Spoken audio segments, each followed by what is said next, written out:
communication. Communication is that whatever we know, whatever we have in our brain, and also the thoughts and ideas and feelings that we have, how do we convey or how do we transmit it to another person, not only by speech and writing, which is verbal or oral communication and written communication, but also by gestures, which, as I will discuss later, is what is known as soft communication or body language, non-verbal or non-written communication. So these non-verbal communication components are, as far as we are concerned, the bedside manners. How do you behave with the patient on the bedside? And one example is that when you are examining a patient, you want to examine the abdomen, you uncover the patient. You take the blanket off or the sheet off, then you ask the patient to take the shirt or the kurta up. And when you have finished, you don't leave the bedside like that. You have to recover the patient. So that is a bedside manner. Just one example. The body language, how you stand, how you walk, how you do anything without saying anything also, that also is part of non-verbal communication. And as I said, even your thoughts and ideas, what is going on in your mind. So if you have a problem at home, if you have problem at your work, it should not ideally transmit to the patient when you are dealing with the patient. And a very important component of non-verbal communication is listening. When the other person, and in this case, the patient is talking, whether you are listening to the patient attentively with full attention, that also is part of non-verbal communication. And listening also becomes important when you are with your seniors, when they are giving instructions to you for doing, for following, or for learning. When they are asking a question to you in an exam, very frequently I have seen as an examiner that the student is not even able to understand the question because he was not listening attentively. And then obviously the answer is not going to be correct. And same thing happens in an interview also. So listening also, attentive listening with full 100% attention is also an important part of non-verbal communication.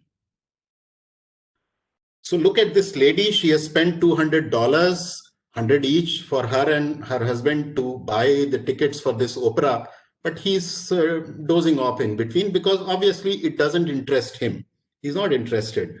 So you also have to be careful that what you say, what you speak, you have to keep the audience in mind. Who's listening to you?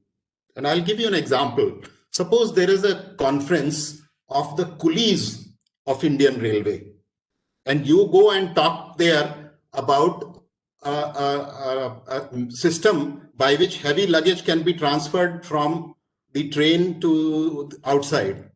Is it correct that you are speaking and addressing the coolies? So same way in our surgical gastroenterology conference, once somebody presented patients with enterocutaneous fistula following gynecological and obstetric operations. Good, because enterocutaneous fistula concerns GI surgery.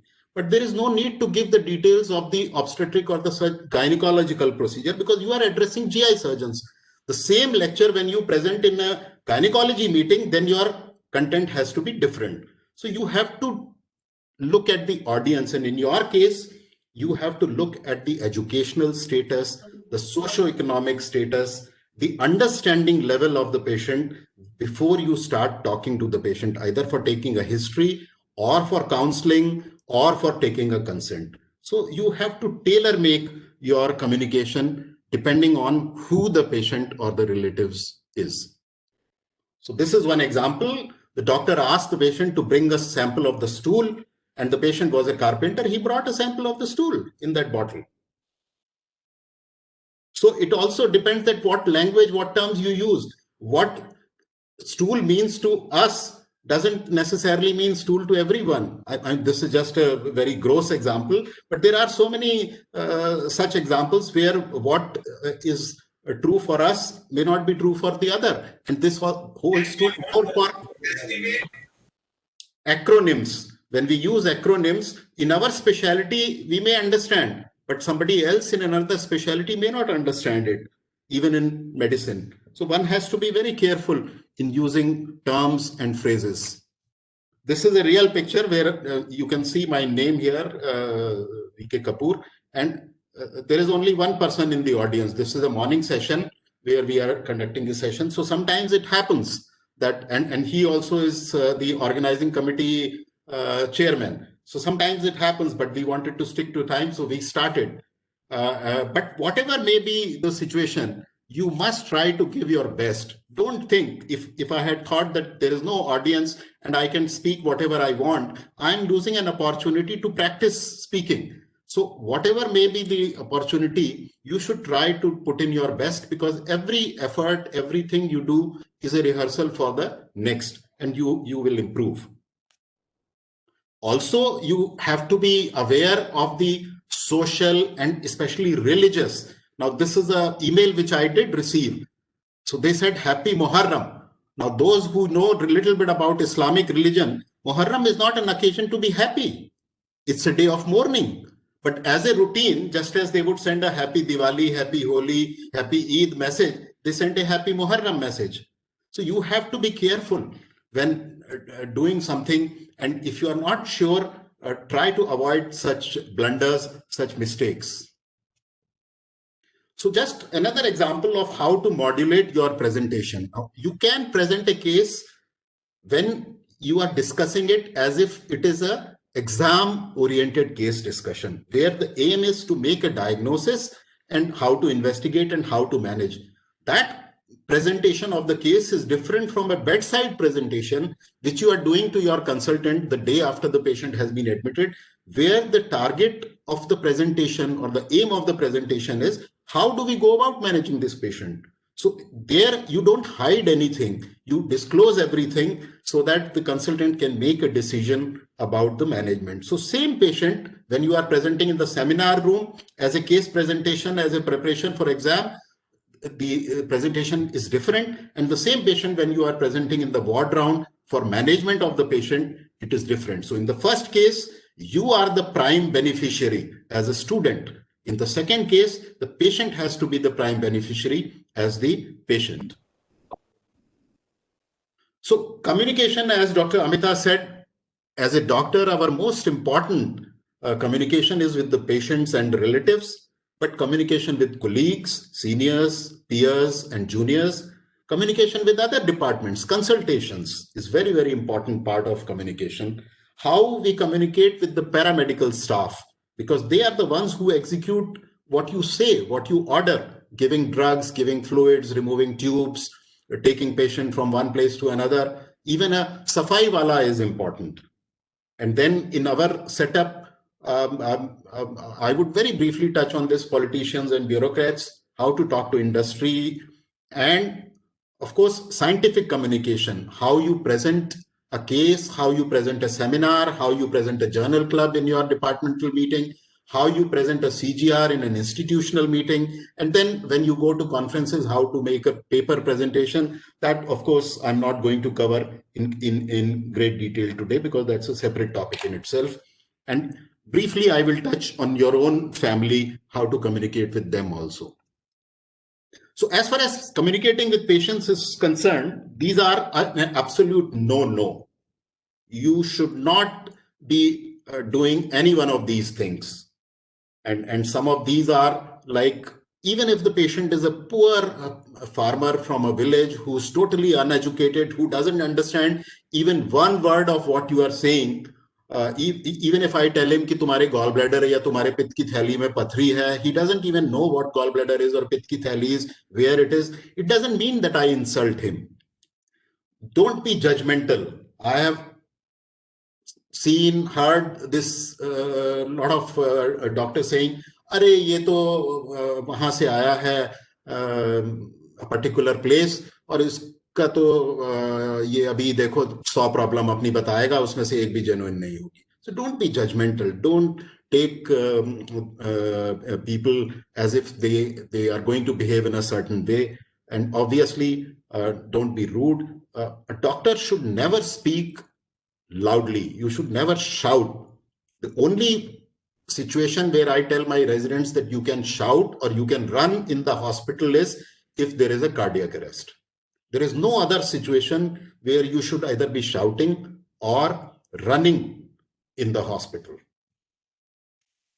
There are few things which should be avoided. They are not an absolute no-no, but you should not be doing it. You should not be arrogant. You should not be boasting. This is important when you go and work on your own private setup. Don't be too complicated. Don't think that if you use a lot of jargon, the patients will get impressed by you. And don't try to deceive patients. Be honest, be truthful, and you should appear as if you are caring for them. So what is required is that, yes, you should speak with authority so that patient develops confidence in you. You should be very clear.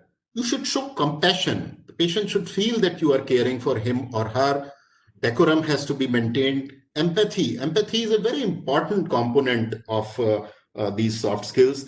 Empathy is slightly different from sympathy. Sympathy is when we say, अच्छा आपको ये तकलीफ है, मुझे बड़ा दुख हो रहा है. I'm very sorry that you are having this. As opposed to this, empathy is that you feel, first you stand at the same level as the patient is, and you feel the same way as the patient is feeling. So one example could be that you want to ask the patient to come for a follow-up, and patient comes from a distance, and you want an ultrasound to be done on the same day, which we very frequently do in our follow-up.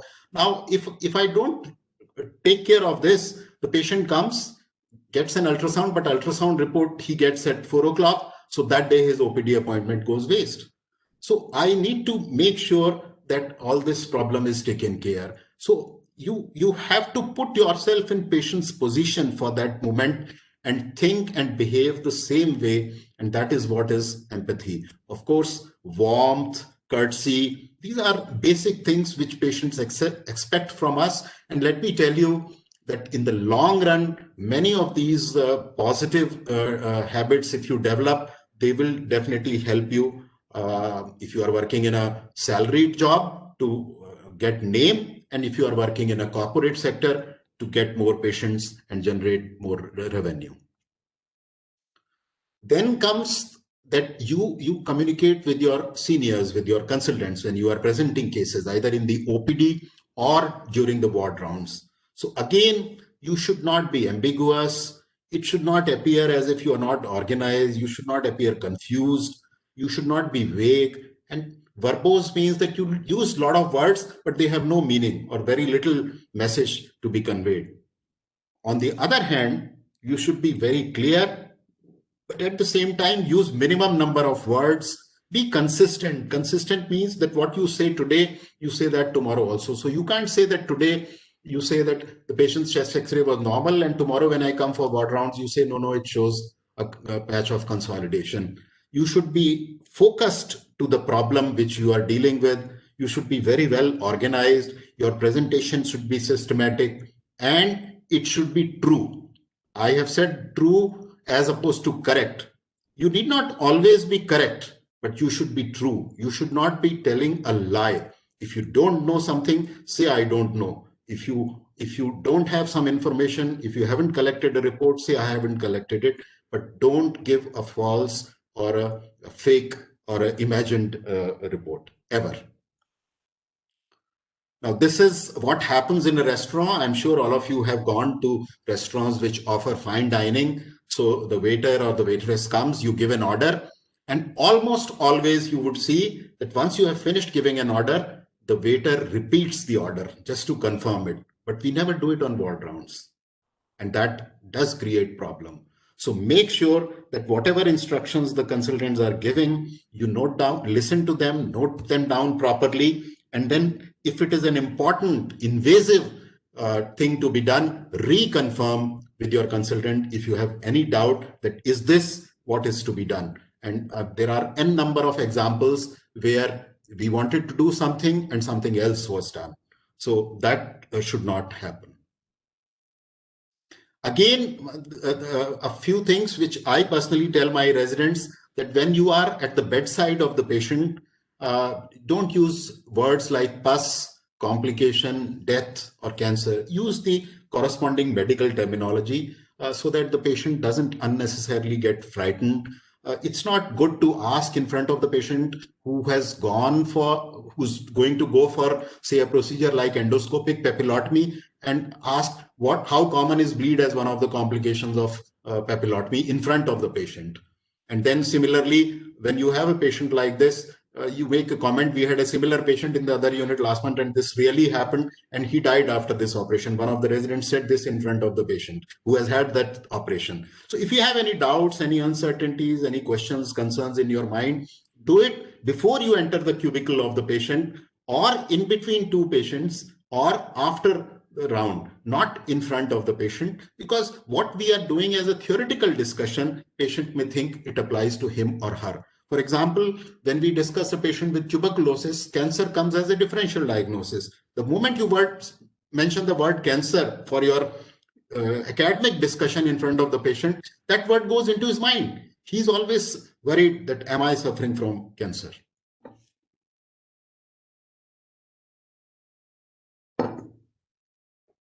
When you are asked a question during the ward rounds, so suppose I ask you, how far is PGI from Charbagh, the railway station of Lucknow? Many of you may not still know the name. So instead of saying 10 kilometers or 12 kilometers, say Charbagh is about 6 kilometers from Hazratganj. Hazratganj is about 8 kilometers from PGI. PGI is on the outskirts of Lucknow. There is no direct communication. So the road which you take, it takes about 25 minutes. Don't beat around the bush. Sorry to Mr. George Bush, but don't beat around the bush. Listen to the question, give a specific, concise, direct answer. Now, in the different units, there are different systems of reporting. One is a regular reporting that, like if the consultant is not coming for the evening round, you do the rounds as the chief resident, and then you have to report to the consultant, similarly on a Sunday or a holiday. Other is an SOS reporting, that if there is a problem, then you report. Otherwise, it is presumed that everything is fine. So no news is good news. But at least in our unit, we have a policy that there are some events like a death, a major or unexpected event has to be reported. So a death or a major complication, even if you were anticipating it, it has to be reported. And I'll tell you why it is. This is when I was a resident in Delhi, and a patient with thyroid was operated, and the senior consultant, the patient died during the night, late night and early morning. So resident thought कि consultant को क्यों disturb करें, सुबह जब आएंगे तब बता देंगे. So he did it in good faith. But when the consultant was entering the hospital, the relatives met him. Now, he didn't know any about the death of the patient, so he behaved as if the patient is doing well, while the relatives knew that the patient is no more, and it created a problem.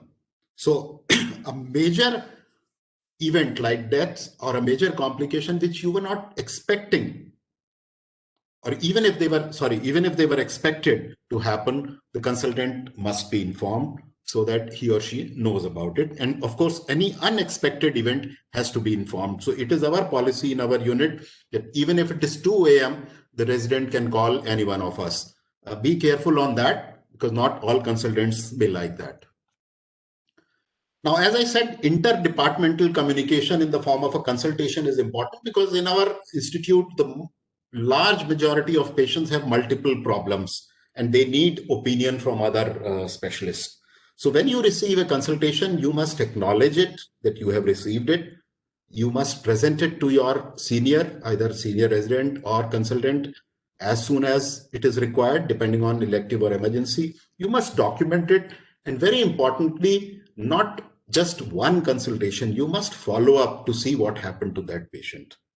And the format of presentation is that you tell that this, so just to give an example from our specialty, if I am a resident in surgical gastroenterology, I'll say, this is the patient or a consultation from Department of Medical Gastroenterology, or if the patient is in ICU, then from ICU. It's a day 14 after an onset of an attack of acute pancreatitis, which is a medico-surgical condition. So after giving the summary of the case, I say that he's a 40-year-old man who has severe acute pancreatitis, week 5 of what is known as walled-off pancreatic necrosis. The tissue around pancreas gets necrosed. And the team which is treating this patient, they want from us surgical intervention because patient is not responding to medical treatment and they think surgery will improve the condition of the patient.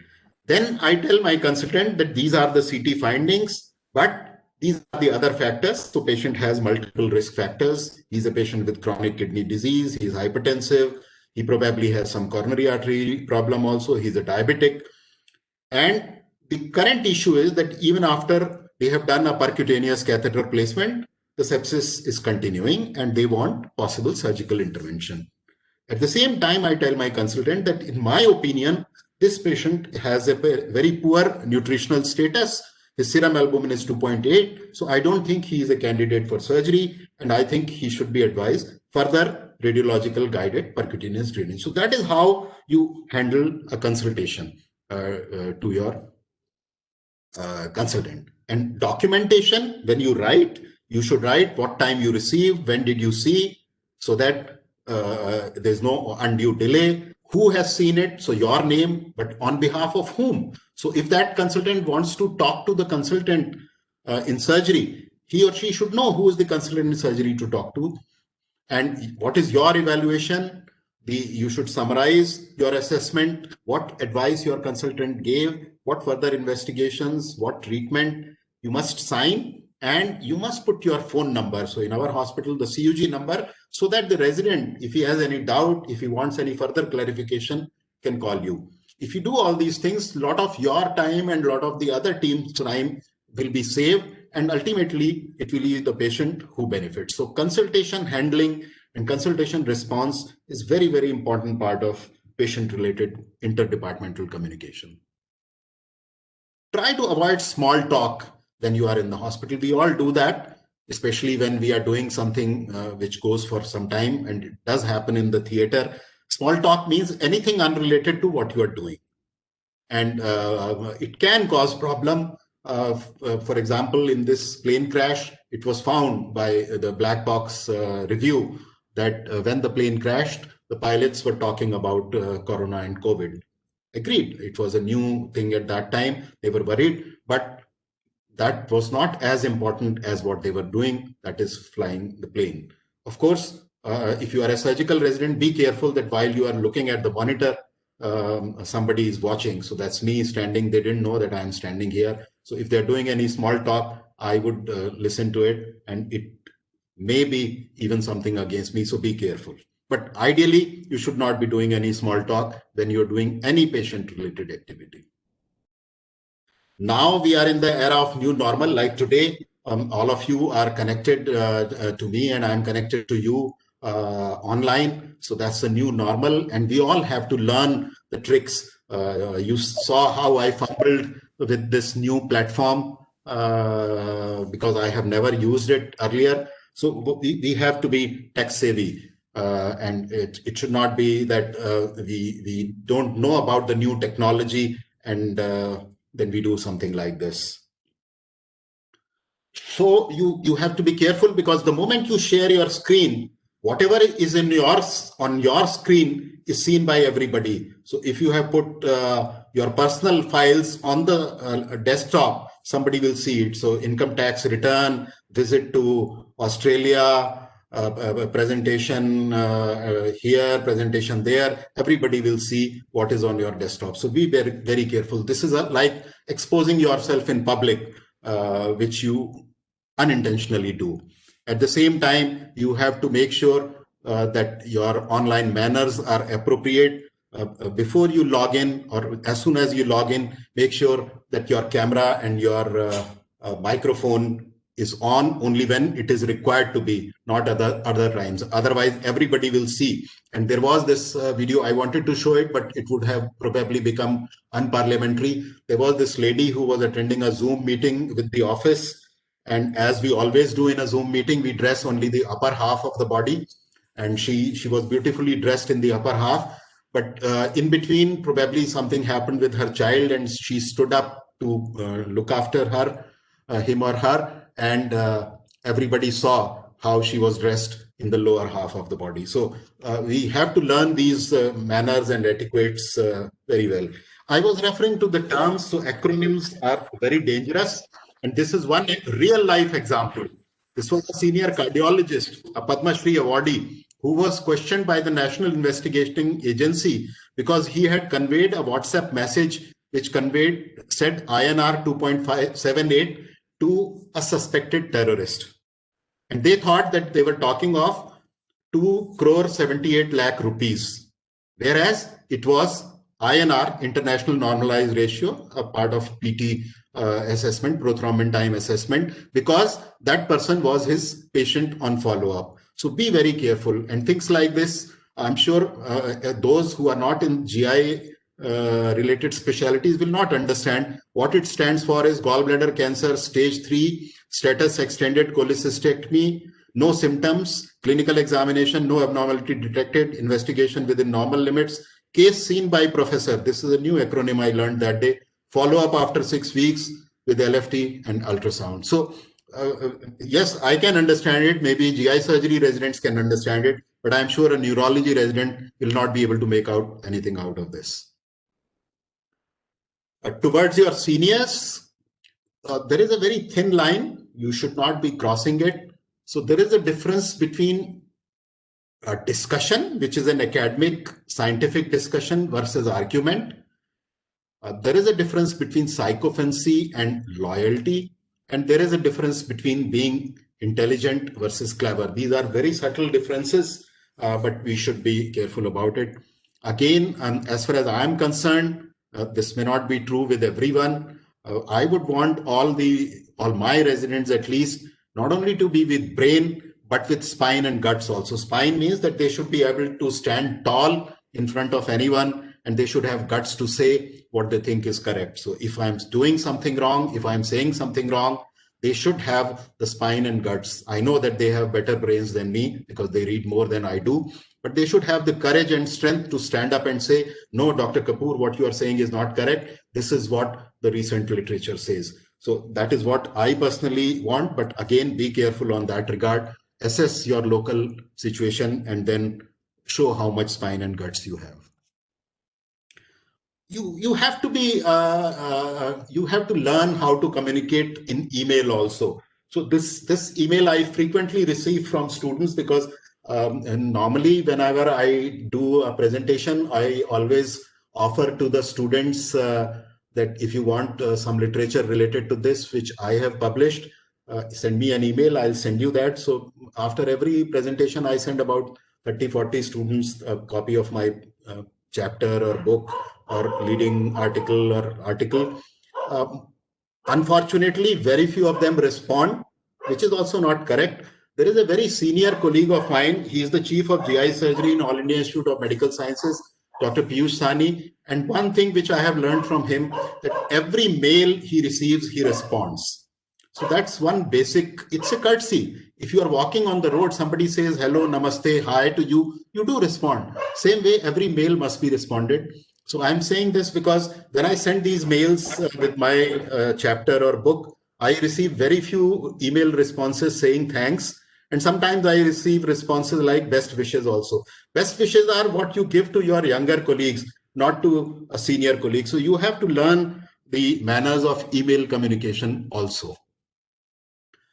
I would briefly touch on character because that's also very, very important. I personally would not like any of my residents to have these qualities. Again, these are my personal choices. That is how I was groomed as a resident. My seniors never wanted me to have any of these qualities, and that is what I would also insist. But again, I would say that's my personal choice. At the same time, I want them to be assertive. Assertive means what you think is correct, you should be able to say. And you should be candid. You should not hesitate. Brinda, your microphone is on. Brinda Mathur, please put your microphone off. So you should be candid, that you should not be hesitant or afraid to speak what is your conviction. You should be firm. but at the same time, integrity. Integrity means honesty, sincerity, and truthfulness.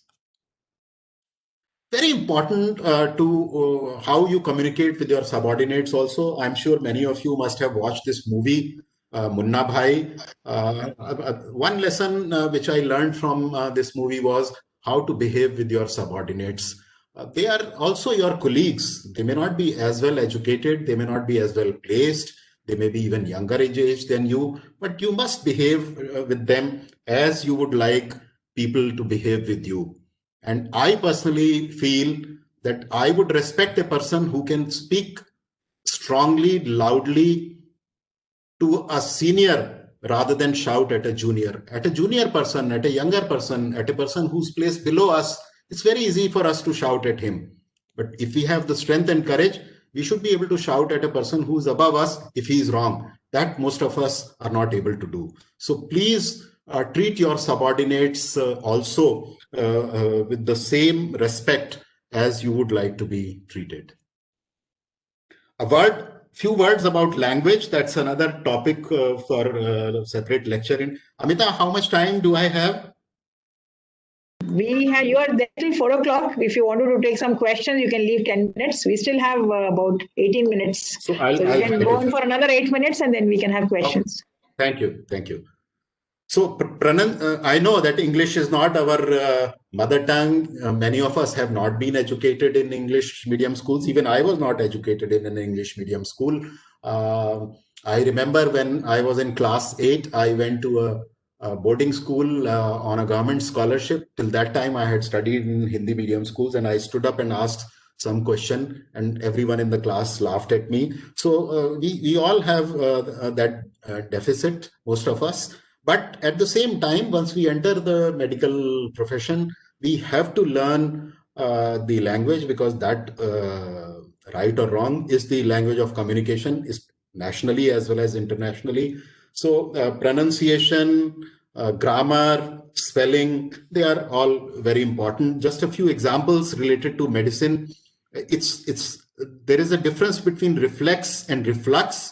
So you should be clear what you are talking about.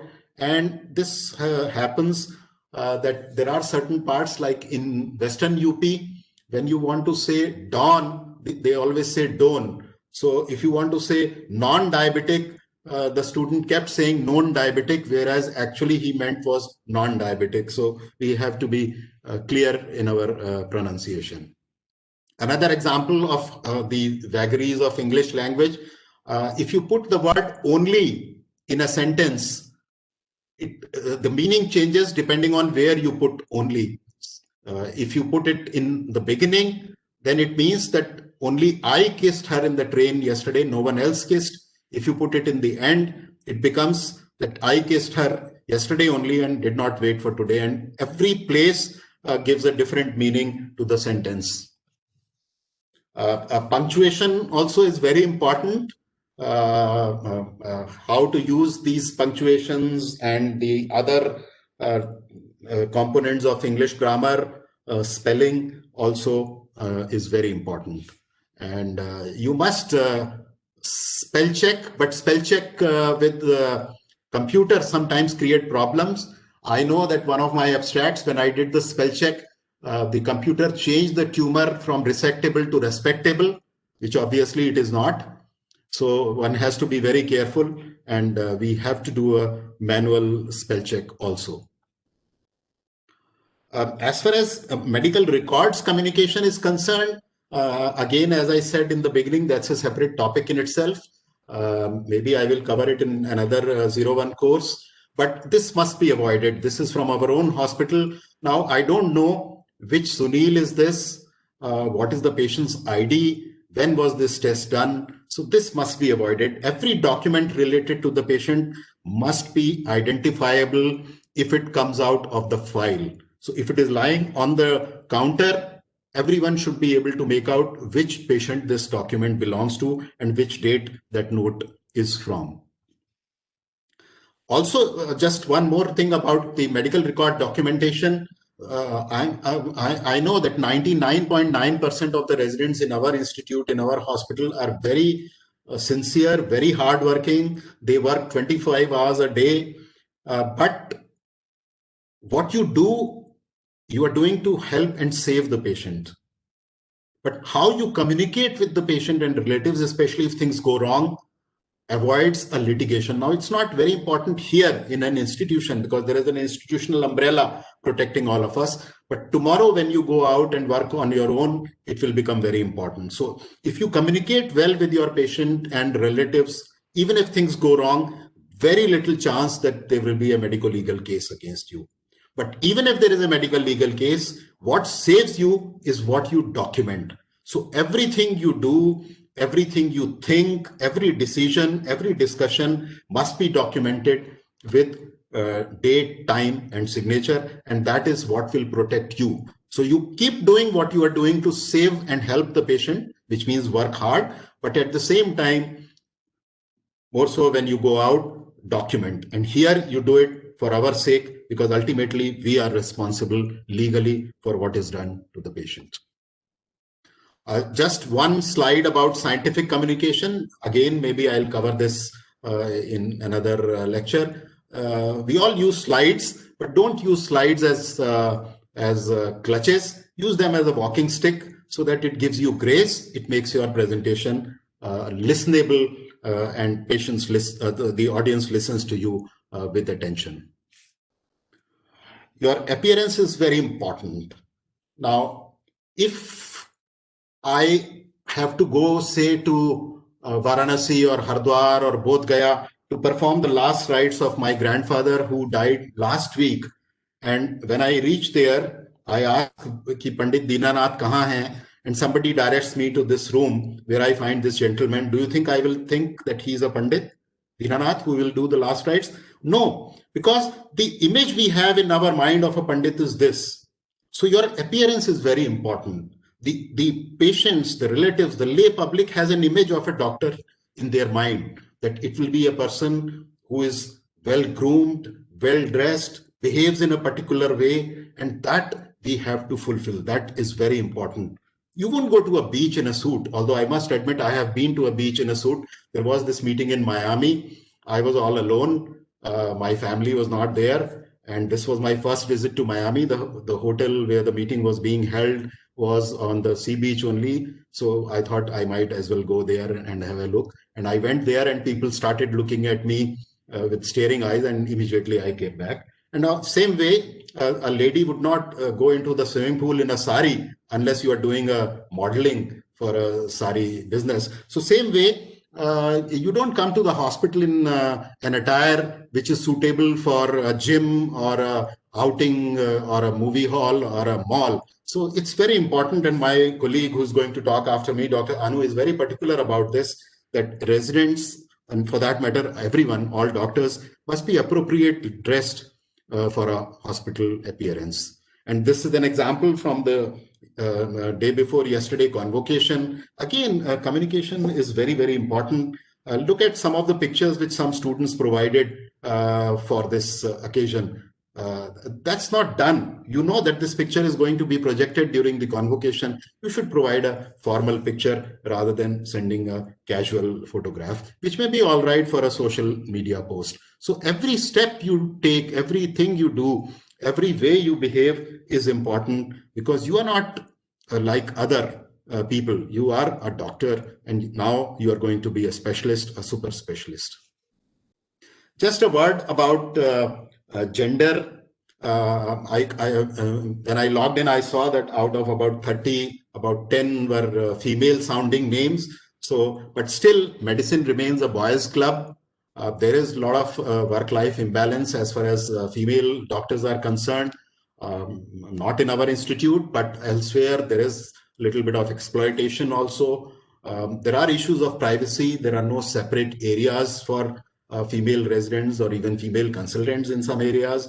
I think we have to do this not only from legal point of view, but from moral and ethical point of view, that we not only have to be gender sensitive, that means we don't do things which are not allowed, but at the same time gender responsive, that we take steps, we say or we do things or we think even things which help both genders to grow and develop equally. So gender responsiveness is even doing more than being gender sensitive.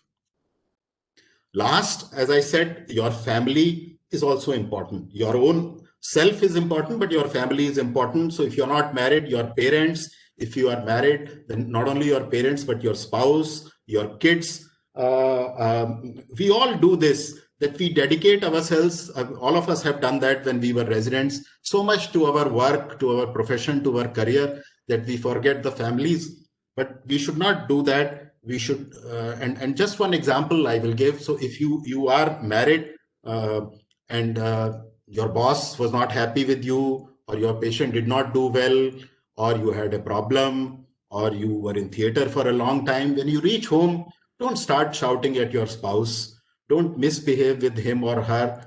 Leave your problems or your worries of the hospital in the hospital only. The moment you enter the residential campus, you become a son, a daughter, a father, a husband or a wife, whatever you are, and don't mix the two things. Try to maintain a good balance between work and life, so that your own mental health, your own family health also is good. So with that, I would finish.